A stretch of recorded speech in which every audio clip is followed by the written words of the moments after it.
Welcome to my channel. If you're new here, my name is Shariel, and if you see this scar, I don't usually look like this. There's a scar on my face, and that's because I waxed my own eyebrows, and because I'm stubborn, I waxed twice in the same spot. So right now I'm looking like 21 Savage. It's a knife. What does the cross on your forehead signify? It's a knife. So, hey, today's video is all about how to deal with negative people. I'm going to give you a strategy of how I deal with negative people and how I deal with negative situations. So let's get right into the video.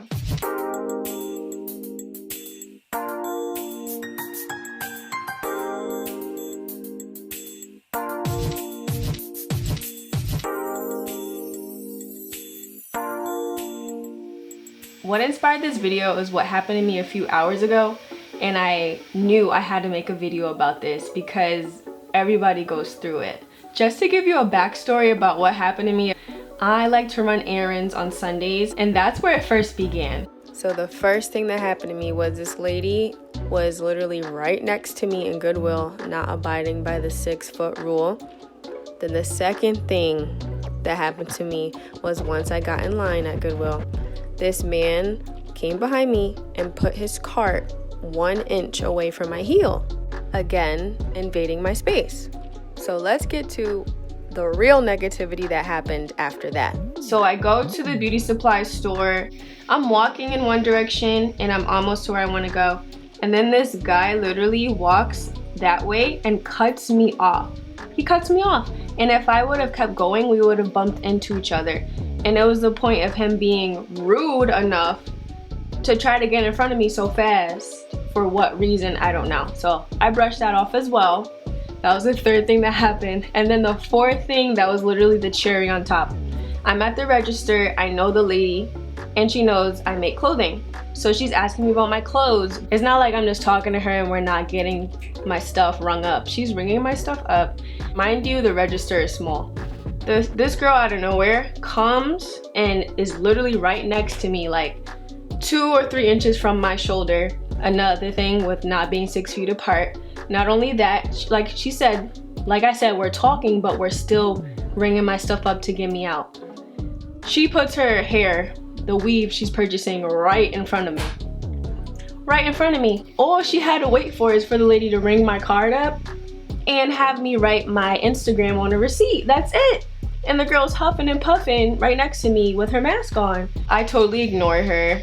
And, you know, I give the lady the information for my clothing brand, and then I leave.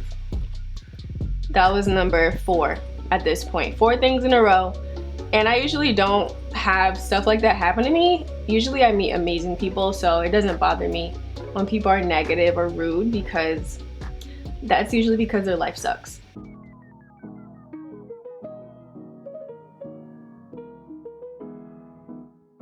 I have a 3-step process that I do when I'm dealing with a negative person. The first thing in the 3-step process is to resist.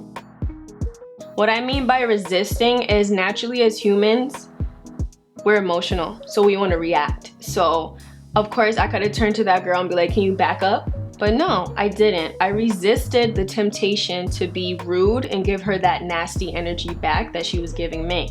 So what you do is you ignore the person, you resist acknowledging their presence because they don't even deserve that because of their nastiness, and you also resist feeding into their negative energy, and now you guys are now clashing. The second thing I like to do after I resist is reflect. You can reflect while in the moment if you're not too heated, but you can definitely also reflect after the moment. So in the moment, I was thinking, if I confront this girl about how she's being rude and invading my space, there's gonna be an issue, because I can already tell she's in a bad mood, because by observing her, she's dusty. And we all have times where we're dusty in public and we want to run back in the house so nobody sees us. So I had to think about that. I'm like, you know, if I was dusty in public, I would want to be in the house as well, and everything will feel like it's taking so long because I'm not back in the house yet. Another thing I reflected upon was, if I did address her, it would be a problem. You can just tell when somebody's the type to fight, and Sis, I am not putting my hands on you. I'm 27 years old. I'm not gonna get a record because you're impatient to buy your weave. That's not happening. So I had to reflect and say, is this worth us possibly fighting because she's mad because she has to wait? No, it's not worth it. The third thing I do after I resist and I reflect is I redirect.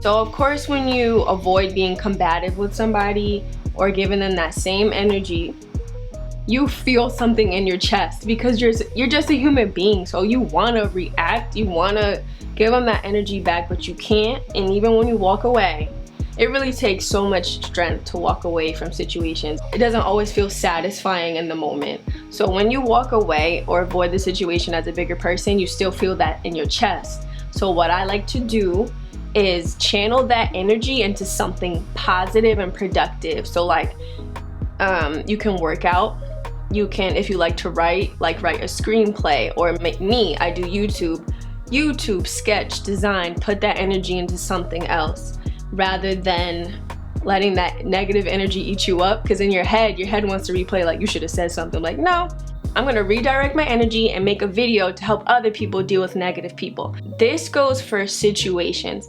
The fourth thing you can do if you're in an environment rather than around people temporarily that you'll probably never see again is removing yourself and restricting yourself. So what I mean by removing yourself, if you live in a house where you have a difficult parent or a difficult sibling, remove yourself from the situation as much as you can. And if you can't remove yourself from the situation, what you can do is restrict the time that you're there and restrict what you say to them. So for me, there's certain people I just don't care for, and it's very few people, but I know there's certain people that rub me the wrong way. So I limit or restrict the time that I'm around them, the conversations we have, how long they go. Because I know if we talk for more than 2 minutes, they're gonna get on my nerves, or they're gonna say something that rubs me the wrong way. So instead of me knowing what's coming, I'm wise about it, and I'm like, all right, with them, it's high and by. With them, oh, how's your cat? Oh, cool, walk away. It's not that people are bad people as well. Some people have no idea they're negative because their whole family's negative, and how they grew up, the neighborhood they grew up in is negative. So some people don't even realize that they have nasty energy. So when people don't realize that and they're not willing to change and they're not comfortable or mature enough to handle you telling them that, just restrict and remove yourself, because it's for your own sanity and your own well-being. You'll never be able to escape negative people because it's just the way they are. So hopefully these tips help you, and I just really hope that you learn something. And you know, we've got to live our best lives, and that doesn't have to always do with vacationing and making a lot of money. Living your best life is knowing how to maneuver in this world without letting people's nasty spirits change your good heart. So thank you for watching my video. If you enjoyed this video, give me a thumbs up. If you'd like to see more from me, subscribe to my channel because I am consistent. Hit that bell notification button if you want to see right when I post, and share this with your friends. Thank you for watching once again. You are appreciated.